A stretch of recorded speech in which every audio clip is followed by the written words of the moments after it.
Hi! இன்னைக்கு என்ன அப்டின்னா, நம்மளோட லைஃப்ல நம்ம பிளெஸ்ஸிங்ஸ்ன்னு ஒரு கேட்டகரி வச்சிருப்போம். சஃபரிங்ஸ்ன்னு ஒரு கேட்டகரி வச்சிருப்போம். இந்த பிளெஸ்ஸிங்ஸ்க்குலாம் வந்துட்டு நம்ம ரொம்பவே ஹாப்பியா ஃபீல் பண்ணுவோம். இந்த சஃபரிங்ஸ்லாம் நடக்கும்போது வந்துட்டு ரொம்பவே டிப்ரஷனா, எனக்கு மட்டும் ஏன் தான் இதெல்லாம் நடக்குது அப்படின்னு சொல்லிட்டு நம்ம அந்த மாரி ஒரு ஒரி ஸ்டேட்டுக்கு போயிருவோம்.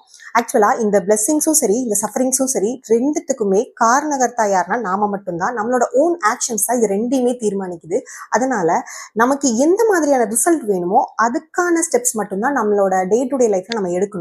உங்களுக்கு பிளெஸிங்ஸாவே லைஃப் ஃபீல் பண்ணணும் அப்படின்னா நம்ம அது அது ரிலேட்டடான விஷயங்கள்ல செய்யணும். எப்பவுமே வந்துட்டு நல்லதே நினைக்கணும். அதனால தான் எப்பவுமே சொல்லுவாங்க, நல்லதே நினைங்க, நல்லதே கேளுங்க, நல்லதே பேசுங்க அப்படின்னு சொல்லிட்டு இந்த மாதிரியான தாட் ப்ராசஸை நம்ம அதிகமா வளர்த்துக்கும் போது நம்ம நம்மள அறியாமலேயே நம்மளோட ஓன் பிளெஸிங்ஸை வந்துட்டு நிறைய சேவ் பண்ணி வச்சுப்போம்.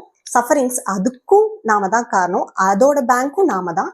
ஸோ சஃபரிங்ஸா இருக்குது அப்படின்னா அதுக்காக நம்ம வந்துட்டு வருத்தப்பட்டு ரொம்ப கிவ் அப் பண்ணாம அதுக்கு என்ன அடுத்த ஸ்டெப் அப்படிங்கறத நம்ம பார்க்கணும். நம்ம தான் அதுக்கு ரூட் காஸா இருந்திருப்போம். அந்த ரூட் காஸை நம்ம சரி பண்ணிட்டோம் அப்படின்னா அந்த சஃபரிங்ஸும் கொஞ்ச நாள்ல பிளெஸிங்ஸா மாறிடும். எப்பவுமே ஹாப்பியா இருங்க, சிரிச்சுக்கிட்டே இருங்க, பாசிட்டிவா இருங்க. பாய்.